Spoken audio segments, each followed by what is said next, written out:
بسم الله الرحمن الرحيم سلام الله عليكم ورحمة الله تعالى وبركاته دابدياشا كحرنا قيل official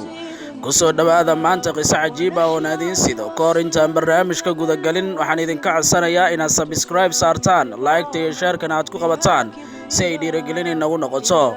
qisadani ayaa waxay ku dhacday haweeney ku nooleed dalka Mareykanka asal ahaan u dhalatay dalka India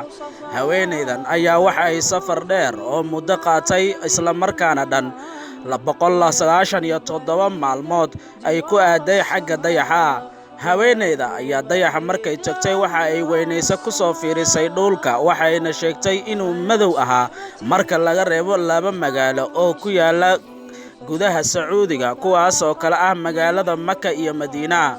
haweeneydan ayaa dhacdadaasi markay aragtay kadib waxa uu sii raacay inta aan dayaxa safarkii aan ku joogay waxa aan ku arkay wax cod ah ma maqli jirin marka laga reebo aadaanka shanta salaadood ee waajibka ah ayay tiri haweeneydaas asal ahaan u dhalatay dalka India isla markaana ku nooleed Mareykanka qisadani ayaa haweeneydan wax ay dhacday inay ku soo islaanto isla markaana ay ku cibro qaadato